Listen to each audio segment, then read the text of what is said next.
Like if a dog chews up your couch, you're not gonna beat your dog because he chewed up your couch. You know what I mean? You're gonna be like, damn, why didn't I lock the dog somewhere where it can't chew up the couch? So us as black people, we need to now start being smarter. We need to start understanding what we're dealing with. Because we're not dealing with a who, we're dealing with a what. You understand? And when we deal with this what of savages, because that's their history, everywhere in the world white people have gone and progressed. They've progressed because of savagery. They've killed people. They've decimated populations everywhere, around the entire globe. There's not a place where the sun shines that white people have not decimated the people. In the world, you go to Australia, they decimated the natives. You go to America, they removed the natives completely to a small minority. Even there's more African Americans than Native Americans. That's the whole entire point. So we now want to say, oh no, be sensible. They will lie.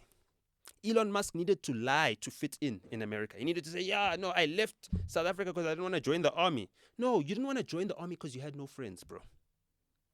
You understand what I'm saying?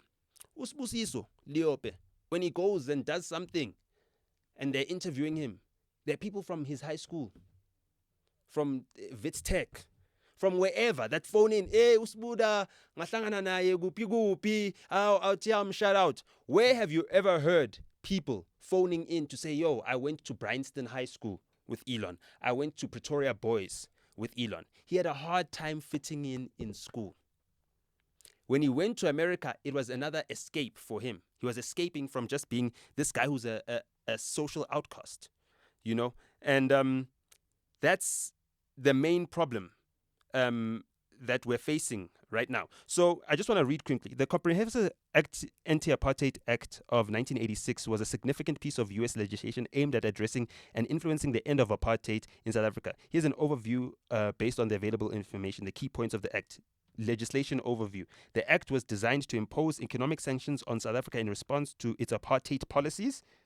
It was enacted by Congress to pressure South African government to end racial segregation and discrimination. The sanctions imposed banned importations of various South African goods such as steel, iron, uranium, coal, textiles, and agricultural products.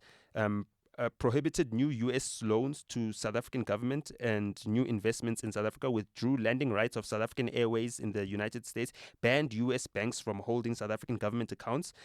The political context. The act was initially vetoed by President Ronald Reagan in 1986.